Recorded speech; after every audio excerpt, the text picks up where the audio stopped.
Shalom warga kerajaan. Dua perkataan ini begitu penting, empower and encourage. Karena Roh Kudus adalah encourager. Karena itu orang tua harus belajar mendidik anaknya. Saya lama tinggal di Bali dan kenal beberapa pangdam di sini. Dan salah satu yang paling menarik adalah Mayor Jenderal Theo Safi. Nah, Mayor Jenderal Theo Safi ini kan dari suku Bugis, dari Makassar. Tetapi dia menjadi seorang tokoh Kristen yang luar biasa. Ceritanya begini, ketika bapaknya itu punya seorang sahabat. Sahabatnya seorang misioneri dari Jepang. Namanya Shirato. Dia begitu terkesan, begitu penuh kasih, begitu penuh kebaikan, sehingga dia memberi nama putra pertama Shirato, yang kedua Theo. Theo means God ya. Jadi sesuatu yang tidak biasa pada saat itu buat suku mereka. Tetapi waktu kecil, maka kalau lagi marah atau ditegur papanya, yang Shirato ini banting-banting barang ya. Mungkin kalau Pak Shirato masih mendengarkan silakan. Tetapi yang namanya Theo ini menangis pergi ke belakang pintu dan menangis terguguk-guguk di sana. Dan bapaknya berkata, kira-kira bakatnya begini, "Hai Shirato, kau cocok jadi tentara." "Theo, kau menangis, kau cocok jadi pendeta," katanya begitu, saudara. Tapi apa yang terjadi? Terjadi terbalik, saudara. Pak Theo jadi tentara yang hebat sekali dan kita lihat prestasinya luar biasa seperti dikatakan oleh Pak Wiranto. Tetapi yang Pak Shirato itu jadi pendeta, saudaraku. Tetapi paling sedikit orang tuanya mengarahkan. Demikian juga setiap daripada kita, kenalilah anak-anakmu. Dan jangan serahkan kepada masyarakat. Kebanyakan diserahkan kepada masyarakat, dikirim ke luar negeri. Dan apa yang terjadi? Dia pulang jadi ateis, dia pulang jadi pembangkang, pendurhaka. Karena perkataan disiplin itu penting. Saya masih ingat tentang diri saya sendiri. Saya mau cerita, kalau saya pulang, saya waktu itu masih sekolah rakyat ya, belum sekolah dasar namanya. Dengan bangga saya tunjukkan, yaitu rapor saya kepada papa saya. Dia langsung melihat prestasi. Membaca, berhitung, bercakap-cakap, pengetahuan umum. Bagus, dia bilang good. Tapi ibu saya melihat yang di bawah. Apa itu? Kelakuan dan kerajinan. Dan saya berakhir dididik oleh ibu saya. Sebab sebetulnya saya bisa lebih dari itu. Cuma agak malas. Ya, merasa diri pandai. Dia bilang, you can do it better than that. Dan kelakuan, suka ngelawan, saudara. Ya. Dan terutama saya belajar sesuatu. Saya sekarang menjadi seorang pendidik. Saya punya anak-anak rohani. Saya ketua dari sebuah STT. Maka saya tahu the power of character leadership. The power of principle leadership. Saya belajar terutama dari ibu saya. Nah, kejadiannya adalah ketika saya masuk remaja. Saya bilang pada bapak saya, "Sudah, aku tidak mau jadi insinyur. Aku mau langsung kerja saja." Dan apa yang terjadi? Dia tempeling saya, saudaraku, sambil mengeluarkan air mata. Saya putranya satu-satunya. Kemudian itu didikan itu membuat kebodohan hilang dari saya. Saya jadi insinyur dan ketika di wisuda saya peluk papa saya. Dia berdiri dengan bangga sekali. "Pak, kamu siapa?" "Terima kasih." "Kamu siapa?" "Ditempeling tuh, Pak." "Jadi aku sekarang jadi insinyur." "Terima kasih ya, Pak." Dia tersenyum. God bless you. Didiklah anakmu menurut jalan yang ditunjukkan oleh Tuhan dan jalan yang patut baginya. God bless you, warga kerajaan. Amin. Shalom saudara. Saya senang bisa menjumpai saudara sekalian di rumah masing-masing pada pagi hari ini. Dan saat ini kita akan bersama belajar firman Tuhan dan renungan pada pagi hari ini saya beri judul Meaningful Life atau hidup yang berarti. Sebelumnya kita akan bersama-sama berdoa terlebih dahulu.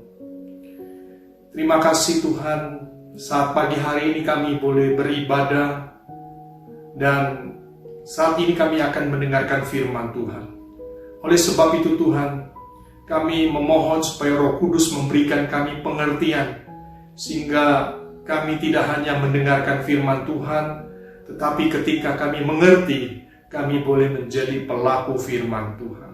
Dalam nama Yesus. Amin. Saudara, kebahagiaan hidup selalu menjadi tujuan banyak orang di dunia ini. Tidak sedikit mereka rela berkorban dan melakukan apa saja supaya bisa bahagia. Namun, apakah jika hidup seseorang sudah bahagia, maka hidupnya pasti berarti? Roy Baumeister, seorang psikolog sosial yang dikenal karena karya tulis ilmiah dan juga buku-bukunya, mengatakan ada perbedaan besar antara hidup bahagia dan hidup yang berarti. Ia mengatakan bahwa kebahagiaan itu lebih kepada bentuk pikiran dan persepsi. Dan kalau kita bicara mengenai pikiran dan persepsi, maka sangatlah relatif karena pikiran dan persepsi setiap orang tentu saja berbeda. Contohnya, ada orang memiliki rumah kecil yang sederhana, sudah bahagia. Tetapi ada juga orang yang memiliki rumah yang besar dan mewah, tetapi biasa-biasa saja.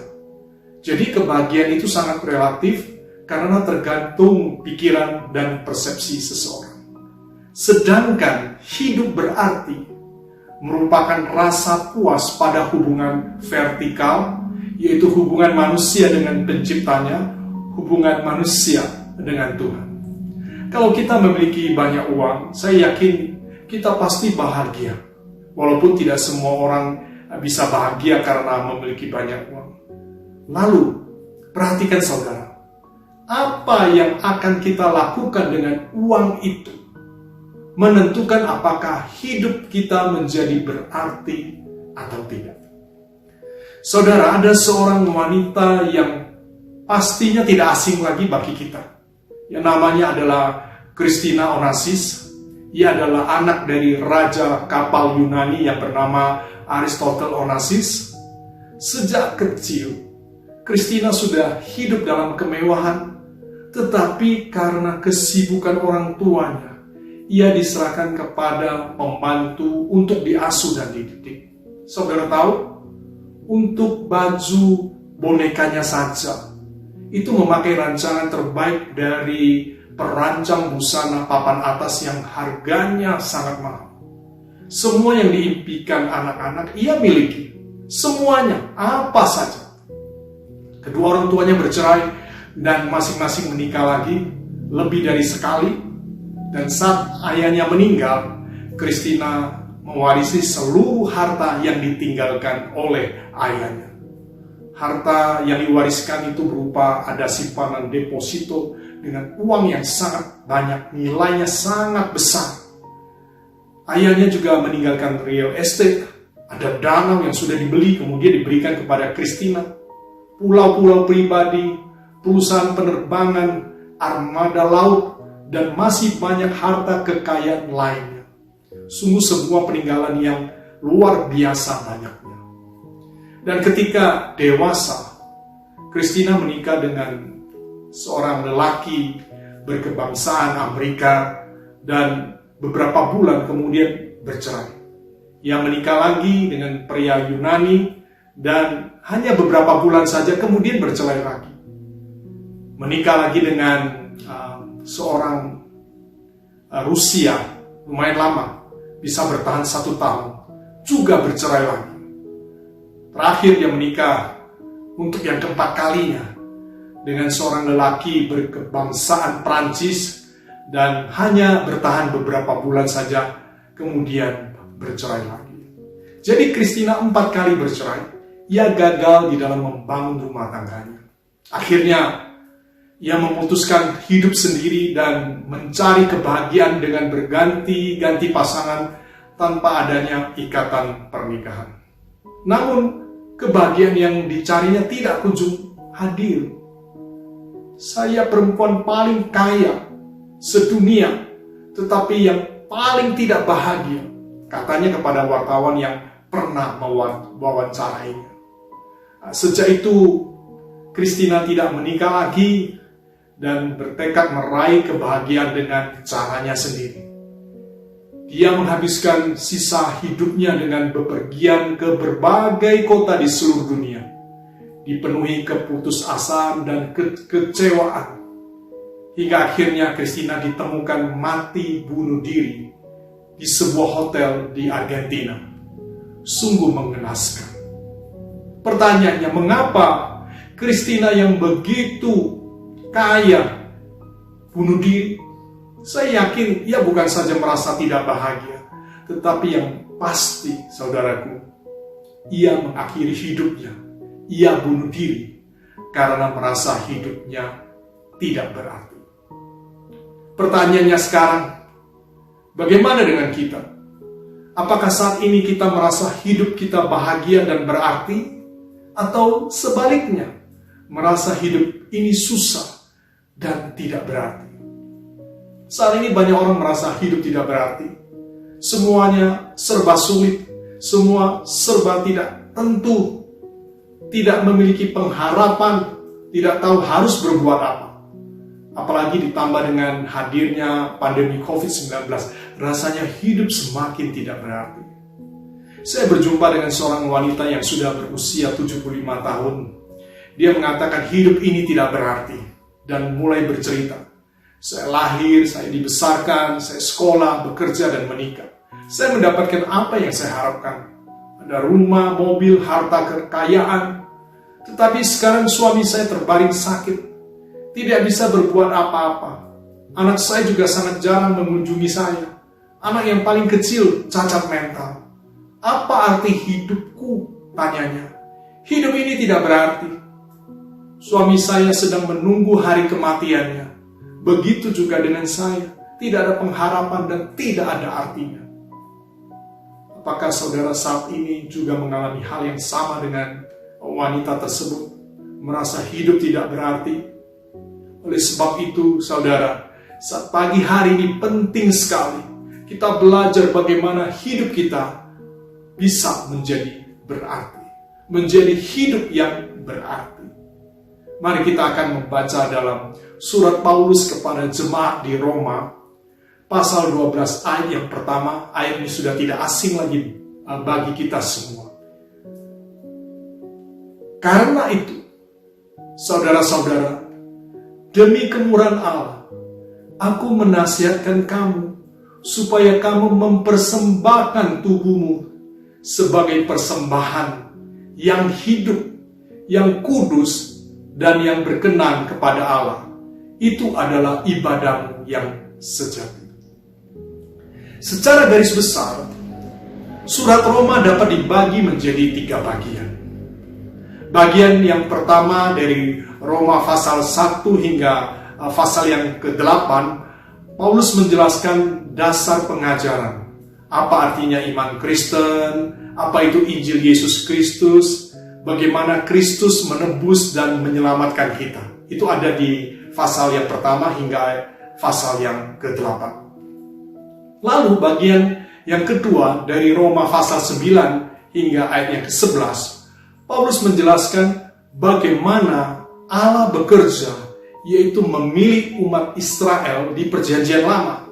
Lalu kemudian di perjanjian baru sampai sekarang, kita menyaksikan berbagai bangsa menerima Yesus sebagai Tuhan dan Juru Selamat. Dan bagian yang ketiga, bagian yang terakhir dari surat Roma, yaitu pasal 12 hingga ayat yang pasal ke-12 hingga pasal yang ke-15, Paulus membahas bagaimana kita menjalani hidup sebagai orang Kristen, sebagai umat Allah, sebagai anak-anak Allah, bagaimana sikap atau attitude, siapa dan bagaimana rupa orang Kristen itu.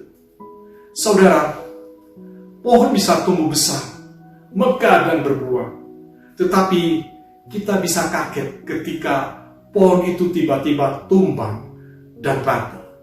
Sampai kemudian kita lihat ternyata akarnya sudah membusuk dan mati. Kata yang penting di sini adalah akar atau fondasi atau dasar. Yesus pernah memberikan perumpamaan bicara mengenai bagaimana kita membangun hidup ini. Kalau kita membaca di dalam Matius 7 ayat 24 hingga ayat yang ke-27, firman Tuhan berkata, "Setiap orang yang mendengarkan perkataanku ini dan melakukannya, ia sama dengan orang yang bijaksana, yang mendirikan rumahnya di atas batu. Kemudian turunlah hujan dan datanglah banjir. Lalu angin melanda rumah itu, tetapi rumah itu tidak rubuh sebab didirikan di atas batu. Tetapi setiap orang yang mendengarkan perkataanku ini dan tidak melakukannya, ia sama dengan orang yang bodoh yang mendirikan rumahnya di atas pasir. Kemudian turunlah hujan dan datanglah banjir. Lalu angin melanda rumah itu sehingga rubuhlah rumah itu dan hebatlah kerusakannya." Saudara, di sini Yesus bicara mengenai orang yang mendengarkan firman Allah dan melakukannya. Maka orang itu membangun hidupnya seperti di atas fondasi batu karang yang kokoh adanya. Sedangkan orang yang mendengarkan firman Allah tetapi sama sekali tidak melakukannya, orang itu membangun hidupnya seperti bangunan di atas pasir. Jadi bukan soal apa yang dibangun di atas, tetapi soal apa yang ada di bawah. Seringkali kita terlalu cepat kagum dan terpesona melihat apa yang ada di atas. Betapa besar, betapa megah, betapa mewah bangunan yang ada di atas, keren, terkenal. Padahal yang paling penting justru yang tidak kelihatan, yaitu fondasi yang ada di bawahnya. Pada tanggal 13 Agustus 1993, Royal Plaza Hotel yang megah, yang mewah yang berada di kota Nakhon Ratchasima di Thailand, itu runtuh. Ada 137 orang meninggal dunia dan ada 200 lebih orang mengalami luka-luka. Dalam waktu kurang dari 10 detik, 6 lantai bangunan runtuh menjadi tumpukan puing. Setelah diselidiki, ternyata masalahnya ada di fondasi. Dan kolom-kolom yang tidak cukup kuat untuk menopang bangunan hotel yang berlantai 6 tersebut. Tidak kelihatan, tetapi sangat penting, yaitu fondasi atau dasar. Saudara, firman Tuhan senantiasa mengingatkan hidup orang percaya berakar dari ibadah yang sejati. Pertanyaan saya, apa artinya ibadah? Ibadah itu tidak sama dengan kebaktian yang kita biasanya lakukan pada hari Minggu. Walaupun kita sering anggap itu sama. Ibadah bukan bicara soal liturgi, tata cara kebaktian, bukan bicara aktivitas atau pelayanan yang kita lakukan di gereja. 2 minggu yang lalu saya masih ingat, saya sampaikan mengenai penyembahan berhala.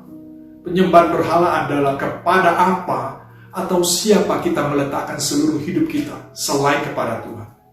Sebaliknya, ibadah itu berarti kita menyembah Dia yang adalah Tuhan, bersandar penuh kepadanya, meletakkan seluruh hidup kita kepadanya. Apa yang kita anggap paling berharga saat ini dan paling bernilai dalam hidup kita, sehingga kita rela berkorban untuk memilikinya? Seperti sebuah perumpamaan yang tercatat dalam Alkitab.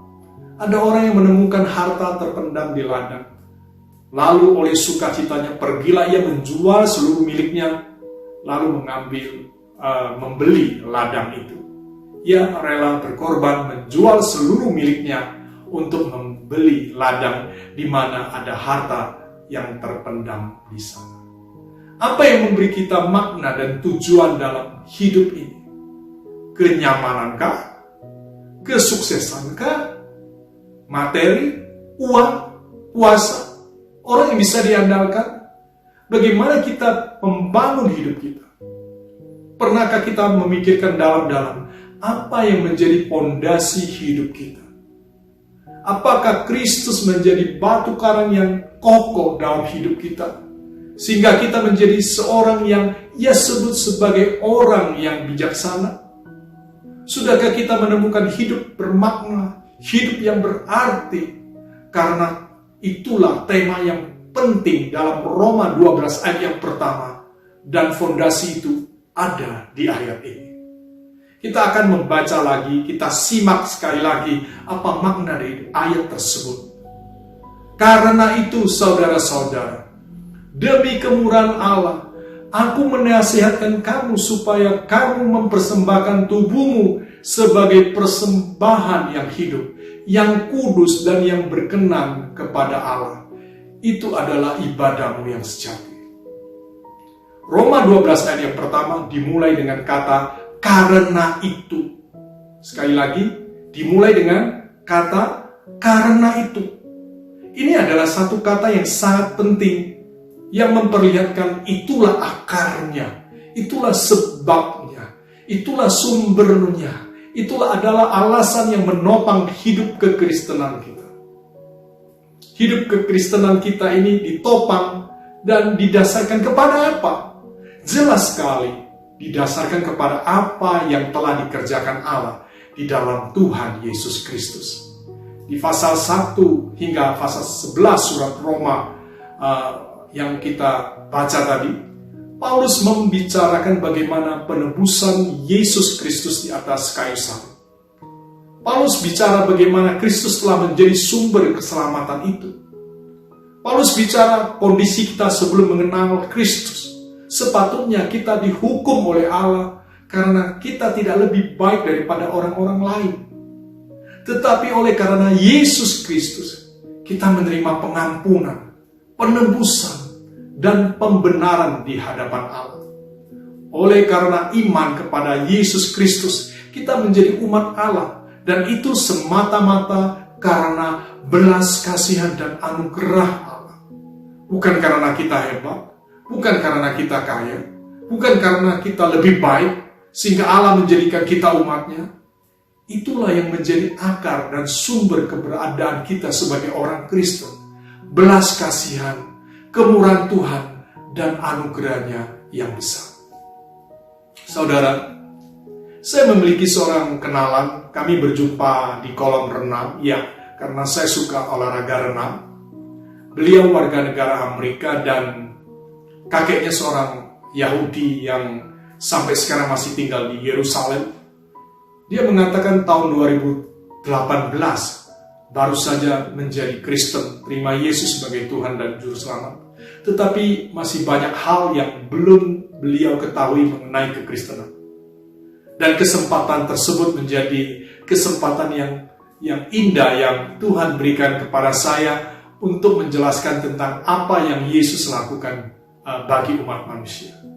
Dan semua itu sangat jelas ditulis oleh Paulus kepada jemaat di Roma mulai pasal 1 hingga pasal yang ke-11.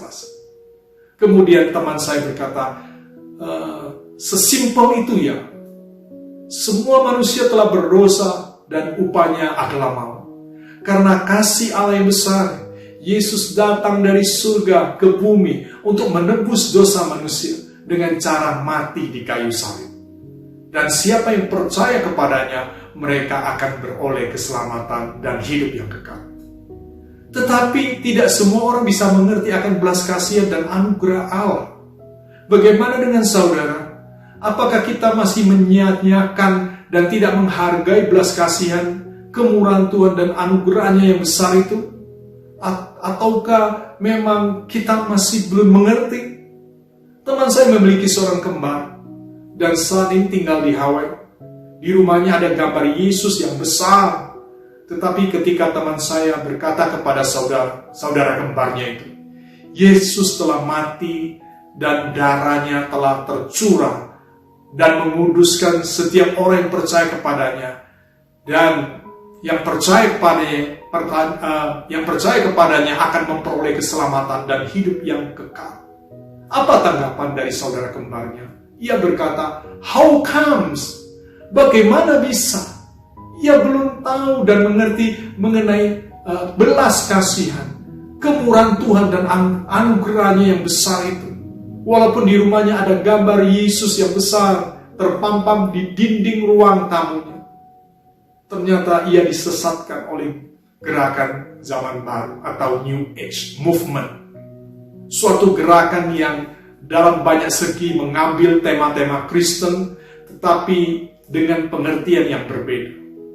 Pada prinsipnya gerakan New Age ini mempercayai adanya kenyataan bahwa dunia ini mengalami terobosan baru, di mana yang tidak terbatas atau yang tidak terhingga itu membuka jalan kepada suatu tata dunia baru yang penuh kemuliaan, perdamaian, kelimpahan, dan kesempurnaan. Kekayaan dan sukses adalah hak dan bukti ilahi, sifat ilahi manusia. Bukankah itu bertentangan dengan ajaran Yesus? Jangan sampai kita pakai kalung salib, di rumah ada salib besar, ada gambar Yesus, ke gereja bahkan sudah melayani, tetapi kita tidak pernah mengerti akan belas kasihan, kemurahan Tuhan dan anugerahnya yang besar itu. Oleh sebab itu, berbahagialah kita yang setelah mengerti Roma 1 hingga Roma yang ke-11, mengerti akan belas kasihan, mengerti akan kemurahan Tuhan dan anugerahnya yang besar, dan sampailah kita ke pasal 12 ayat yang pertama yang dibuka dengan kata karena itu, karena belas kasihan, karena kemurahan Tuhan dan anugerahnya yang besar itu. Selanjutnya kita akan masuk kepada kata yang selanjutnya, yaitu demi kemurahan Allah. Kata yang menjadi fondasi dan akar hidup kita. Selalu sadar hidup kita ada oleh karena belas kasih dan kemurahan Allah semata-mata. Ada 3 hal yang penting dari kata oleh kemurahan Allah. Yang pertama, dengan kata ini berarti tidak ada orang percaya, orang Kristen yang boleh mengklaim bahwa hidupnya adalah miliknya sendiri, atau ia berhak atas hidupnya itu. Yang berhak atas hidup kita adalah Allah, pencipta dan penebus kita. Tetapi sayangnya seringkali kita lupa hal ini. Banyak orang menjadi lupa diri dan menjadi tinggi hati setelah membangun hidup dengan segala gelar, predikat, bahkan dengan segala harta kekayaan yang mereka dapatkan. Dan seperti kata Tuhan Yesus, pada waktu hujan, ada angin dan topan yang dahsyat melanda, membuat semua itu ambruk. Baru kita sadar persoalannya di mana. Ternyata di fondasi. Alkitab mencatat hidup seseorang bernama Ayub yang memiliki segala-galanya, kekayaan, kesuksesan, kemakmuran, kuasa dan nama baik. Hanya dalam 1 hari saja, semua itu hilang lenyap, tak bersisa. Tetapi Ayub berkata dalam kitab Ayub yang pertama ayat yang ke-21, Tuhan yang memberi, Tuhan yang mengambil, terpujilah nama Tuhan. Kalau yang hilang hanya 10% dari uang deposito, mungkin kita masih bisa berkata seperti itu. Tuhan yang memberi, Tuhan yang mengambil, terpujilah nama Tuhan. Atau 30% saham anjlok, kita masih ada investasi lain yang menutup kerugian itu. Tetapi ketika segala yang kita miliki habis lenyap, dapatkah kita berkata seperti Ayub? Akhirnya di sini kita disadarkan hidup ini semata-mata oleh karena kemurahan Tuhan. Itu artinya menjadi orang Kristen dengan fondasi yang tepat, ditopang oleh kemurahan Tuhan. Itu berarti kita tidak dapat menuntut apa-apa atas apa yang kita capai, apa yang kita raih dalam hidup ini. Ya, seperti ilustrasi yang telah saya sampaikan 2 minggu yang lalu tentang seorang lelaki yang tidak mempunyai uang menemukan koin penyok dijual di kolektor uang kuno dan dihargai Rp500.000. Dia sangat senang, kemudian ia membeli kayu, membuat rak, kemudian ditukar dengan lemari, dan singkat cerita ia terakhir menjual lemarinya dengan harga Rp12 juta. Tetapi apa yang terjadi? Uangnya dirampok, tetapi ia sadar dan tidak protes kepada Tuhan, tidak menuntut apa-apa dengan apa yang telah diraihnya, karena dia tahu Tuhan yang memberi, Tuhan yang mengambil, terpujilah nama Tuhan. Dan yang kedua, dengan kata kemurahan Allah, berarti hidup bermakna, yang bermakna itu hanya bisa kita temukan dan kita dapatkan jika hidup ini kita jalani senantiasa dengan sikap dan respon. Semua ini karena kemurahan Tuhan. Kita tidak layak menerima dan mendapat semua ini, mendapatkan hal-hal yang baik dalam hidup ini. Kalau sikap kita selalu menganggap saya layak, saya berhak, ini hak saya, maka kita akan kehilangan arti hidup yang sesungguhnya. Tetapi pada waktu kita jalani hidup Kristen kita ini, setiap saat dan setiap hari kita bangun pagi dengan ucapan syukur, dengan menghargai setiap hal yang ada, bersyukur untuk pasangan kita, bersyukur untuk anak-anak kita, bersyukur untuk kesehatan, bersyukur untuk setiap nafas yang kita hirup, bersyukur untuk pekerjaan, bersyukur untuk kesempatan dan semua hal yang baik dalam hidup kita. Semua itu adalah anugerah dan kemurahan Tuhan. Seharusnya kita sadar, itu semua tidak selayaknya kita terima. Tanamkan kepada anak-anak di rumah. Jangan katakan kepada mereka, apa yang kita dapat ini semua hasil kerja kita. Selalu katakan kepada mereka, ini semua adalah berkat Tuhan, kemurahan Tuhan. Sebenarnya kita tidak layak untuk menerimanya. Mungkin saudara ingin supaya anak-anak menghargai kerja keras kita sebagai kepala keluarga, mencari uang, memenuhi kebutuhan, sehingga anak-anak tidak sembarang menghabiskannya. Itu baik. Tetapi ingat, dengan mengatakan seperti itu, kita telah meletakkan satu fondasi yang tidak alkitabiah dalam hidup mereka. Sejak kecil seharusnya kita mendidik anak-anak dengan menanamkan nilai. Apa yang kita dapat, dia bisa sekolah, itu berkat Tuhan yang sebenarnya tidak layak kita terima. Kita bisa makan enak, makan makanan yang baik dan sehat. Jangan selalu bilang ini hasil kerja papa mama, ayo makan sampai habis. Kita mungkin ingin anak makan dengan baik dan kalau bisa makan sampai habis. Apa yang sudah disiapkan, tidak membuang makanannya. Tetapi kalimat-kalimat seperti itu akhirnya membuat mereka berpikir bahwa semua itu dari hasil yang kita raih, hasil yang kita capai.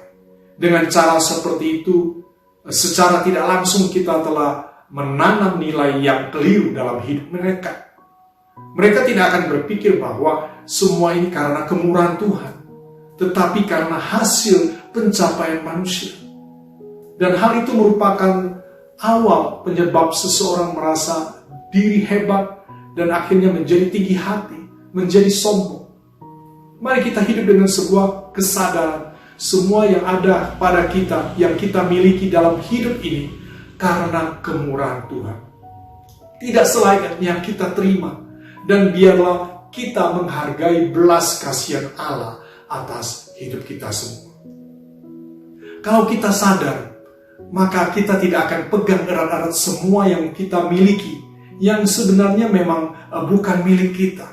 Semua itu hanya dipercayakan Tuhan kepada kita, supaya kita kelola dengan baik apa yang sudah dipercayakan itu. Dan yang ketiga, oleh kemurahan Tuhan, berarti menjadi satu panggilan bagi kita untuk memiliki satu gaya hidup sebagai orang percaya yang juga penuh dengan belas kasihan. Kita telah menerima kemurahan dari Tuhan, maka kita juga dengan murah hati memberikan belas kasih kita kepada orang lain yang membutuhkan. Tuhan pernah memberikan sebuah perumpamaan tentang seorang yang berhutang 10.000 talenta kepada raja dan tidak bisa mengembalikannya. Kemudian raja jatuh belas kasihan dan karena tidak bisa membayarnya, dia membebaskan dia dari semua hutangnya. Tetapi kemudian ketika orang tersebut keluar dari penjara, dia berjumpa dengan temannya yang berhutang hanya 100 dinar. Dia mencekik orang itu dan melemparkannya ke penjara sampai orang itu membayar hutangnya. Mendengar hal itu, marahlah raja itu dan melemparkan orang itu ke penjara karena ia tidak berbelas kasihan kepada orang yang berhutang kepadanya. Orang ini telah mendapatkan belas kasihan, tetapi dia tidak berbelas kasihan kepada orang lain. Seseorang yang menyadari dirinya telah mendapatkan belas kasihan dan kemurahan Tuhan yang begitu besar dalam hidupnya, pasti sanggup untuk berbelas kasihan kepada orang yang membutuhkan. Belas kasihan tidak berdiam diri saat melihat orang yang membutuhkan. Belas kasihan itu selalu siap meringankan penderitaan orang lain dan orang yang membutuhkan pertolongan. Kisah Yesus mengenai orang Samaria yang murah hati, kita masih ingat cerita itu. Diakhiri dengan satu perintah kepada kita oleh Tuhan. Pergilah dan perbuatlah demikian. Yesus memandang setiap orang dengan belas kasihan. Banyak ayat mencatat, maka tergeraklah hati Yesus oleh belas kasihan. Dan ia memanggil kita untuk melakukan hal yang sama. Selanjutnya, ayat di dalam Roma 12 ayat yang pertama, aku menasihatkan kamu. Berarti kalau kita mau menuruti nasihat tersebut, silakan lakukan. Kalaupun tidak bersedia, juga tidak akan dipaksa. Tetapi harus kita ingat, satu kali kelak kita akan berdiri di hadapan Allah yang Maha Kuasa dan mempertanggungjawabkan hidup kita di depan tahtanya yang suci dan kudus itu. Disitulah pengadilannya menjadi nyata. Dari dasar inilah, maka kemudian Rasul Paulus mengatakan, persembahkanlah tubuhmu sebagai persembahan yang hidup, yang kudus, dan yang berkenan kepada Allah. Inilah ibadahmu yang sejati. Apa maksud dari Paulus dengan menyebutkan kalimat tersebut?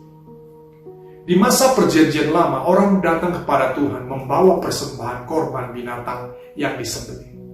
Itu mempunyai makna. Makna yang pertama, persembahan itu mengingatkan bahwa hubungan mereka dengan Tuhan hanya bisa diselesaikan dengan adanya binatang yang dikorbankan. Dalam perjanjian baru kita tahu bahwa korbannya adalah Tuhan kita, Yesus Kristus. Makna yang kedua, dengan memberikan persembahan korban binatang ini kepada Allah dengan segala macam ritual yang begitu ribet, dan hal ini bertujuan supaya orang tahu setiap kali mereka beribadah kepada Allah, mereka harus sungguh-sungguh melakukannya dengan hormat dan respek yang tinggi. Seorang hamba Tuhan yang bernama John Piper berkata, bagaimana kita bisa memuliakan Allah? Jawabannya adalah kita memuliakan Allah dengan menghargai Kristus. Ibadah kepada Allah itu berkaitan erat dengan aspek ini, yaitu menghargai Kristus. Semakin tinggi dan semakin sungguh-sungguh kita menghargai Kristus, semakin menyebabkan kita memiliki ibadah memuliakan Allah. Kalau kita menghargai korban Kristus yang telah memberikan hidupnya, tubuhnya dikorbankan di atas kayu salib bagi kita, sudah seharusnya kita mempersembahkan tubuh kita sebagai persembahan yang kudus, yang hidup dan yang berkenan kepadanya. Bukan saja uang kita, bukan saja waktu kita, bukan pelayanan kita dan segala yang kita punya. Yang paling penting adalah persembahan. Persembahkanlah tubuh kita sebagai persembahan yang hidup. Itulah arti dan makna yang penting dalam bagian ini.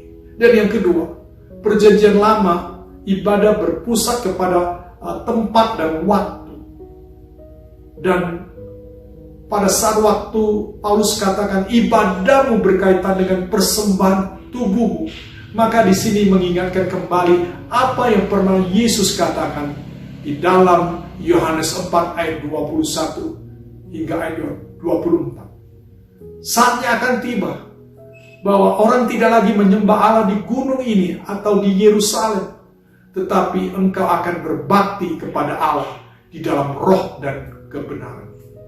Maka ibadah itu bukan soal waktu-waktu yang telah ditentukan. ibadah itu bukan soal kita datang ke satu tempat, tetapi ibadah itu soal apa yang engkau kerjakan dengan tubuhmu, dengan hidupmu, apa yang engkau lakukan dengan hidupmu, apa yang engkau kerjakan, itu semua merupakan ibadah kita kepada Tuhan. Apa yang kita berikan melalui hidup kita. Berarti beribadah dengan tubuhmu sebagai bait Allah, berarti tidak lagi berbicara soal waktu, tidak lagi bicara soal tempat. Kapan saja, di mana saja, pada waktu tubuh ini berhadapan dengan Allah, itulah ibadah. Bukan hanya di hari Minggu, bukan hanya di gedung gereja saja, tetapi kita di rumah, di pekerjaan kita, di mana saja, tempat itu menjadi tempat penyembahan kita kepada Allah. Itulah makna dari bagian ini. Hidup kita adalah bait Allah. Apa yang kita kerjakan dengan hidup ini, apa yang kita lakukan, bagaimana hidup kita di atas bumi, disitulah Allah nyata dan dimuliakan. Jadi muliakan Allah dengan semua yang kita kerjakan dalam hidup kita. Saudaraku, simpan firman ini, taruh dalam hati kita, dan jadikan firman yang membuat kita berkata, Tuhan, karena hidupku semata-mata karena kemurahan Allah, maka aku datang mempersembahkan seluruh hidupku sebagai sebuah persembahan yang menyenangkan hati Tuhan. Dan saya percaya, hidup kita akan menjadi hidup yang berarti. Mulai sekarang katakan, saya tidak akan menyia-nyiakan hidup saya. Saya mau menjalani hidup yang berkenan kepada Allah. Maka hidup kita akan menjadi hidup yang berarti. Hari ini kita bersyukur dan berterima kasih kepada Allah sebab kita adalah anak Allah dan milik Allah selama-lamanya. Dan hidup kita ditopang oleh belas kasihan Allah, kemurahan Tuhan yang sebenarnya kita tidak layak terima. Apa yang sudah Allah kerjakan dan berikan sepenuhnya 100% bagi kita, menyadarkan dan mengingatkan kita terus bahwa semua itu dari Tuhan, kepada Tuhan, dan untuk kemuliaan Tuhan. Ingat, apa yang kita dapat dan kita raih hari ini, jabatan yang kita miliki, kesuksesan di dalam keuangan, nama baik di masyarakat, apa yang kita lakukan bagi masyarakat, nama yang harum, indah dan baik, itu semua adalah berkat dan anugerah dari Tuhan. Dan kita mau nama Tuhan yang dimuliakan melalui apa yang kita lakukan dan kita kerjakan. Saudaraku, jadi kesimpulan renungan pada saat pagi hari ini, mau hidup kita berarti, ingat Roma 12 ayat yang pertama. Yang pertama, karena itu, setelah mengerti apa yang Tuhan kerjakan mulai dari pasal 1 sampai dengan pasal yang ke-11, dan itu merupakan dasar atau fondasi yang penting. Yesus datang supaya kita memiliki hidup yang kekal, hidup yang berarti, dan dengan segala kelimpahannya. Yang kedua, demi kemurahan Allah. Ingat, semua yang ada saat ini pada kita, semua adalah kemurahan Tuhan, bukan milik kita, tetapi milik Tuhan untuk kita kelola dengan baik dan benar, dan semuanya untuk kemuliaan namanya. Dan kalau kita telah menerima kemurahan Tuhan, baiklah kita juga memiliki kemurahan hati untuk berbelas kasihan kepada orang-orang yang membutuhkan pertolongan kita. Yang ketiga, aku menasihatkan kamu. Ayo mari kita semua menuruti nasihat dari Paulus.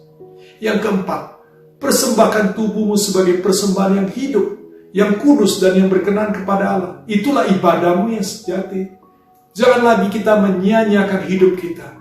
Jalani hidup yang berkenan kepada Allah, memuliakan Allah dengan menghargai Kristus. Itulah ibadah yang sejati.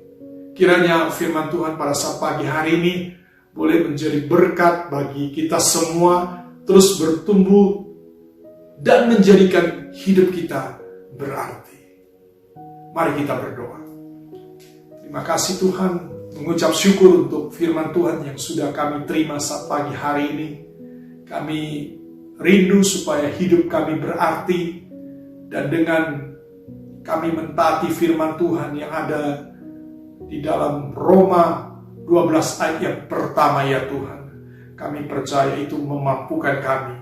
Ketika kami melakukan firman Tuhan itu, kami akan menjadi orang yang boleh berkata, hidup kami sungguh berarti. Terima kasih Tuhan, terima kasih untuk apa yang sudah Tuhan sampaikan kepada kami lewat hamba-Mu ini. Kami berdoa, mengucap syukur hanya di dalam nama Tuhan Yesus Kristus. Haleluya. Amin. Tuhan Yesus memberkati kita semua.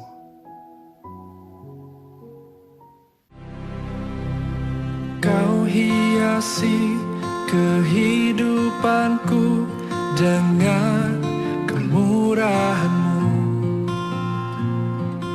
Kau rancangkan masa depanku penuh dengan harapan. Aku ada saat ini, semuanya karena kasih-Mu. Aku hidup hari ini, semua berkat kemurahan-Mu. Terima kasih Yesus, Engkau sangat baik, teramat baik bagiku.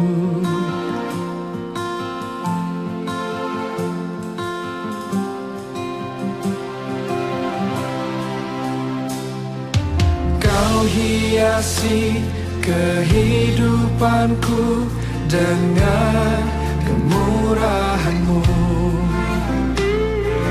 Kau rancangkan masa depanku penuh dengan harapan. Aku ada saat ini, semuanya karena kasih-Mu. Aku hidup hari ini, semua berkat kemurahan-Mu. Terima kasih Yesus, Engkau sangat baik, teramat baik. Aku ada saat ini, aku ada, semuanya karena kasih, semua karena kasih. Aku hidup hari ini, semua berkat kemurahan-Mu. Terima kasih Yesus, Engkau sangat baik, teramat baik bagiku. Kami hidup hanya kemurahan-Mu Tuhan.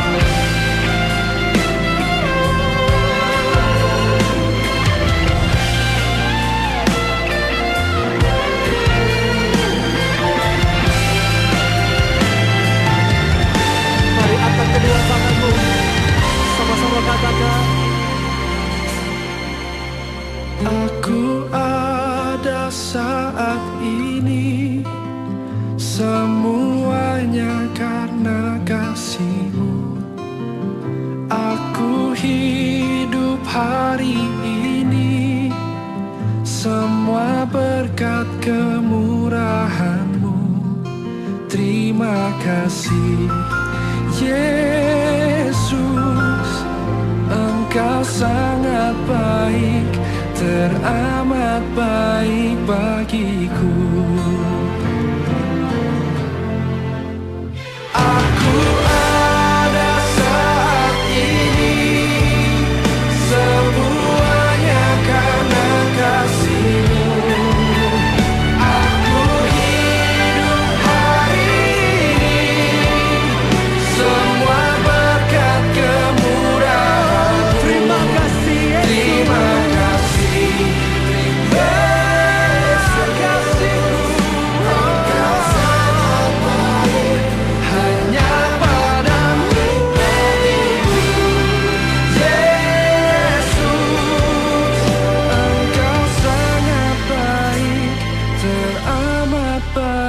bagiku.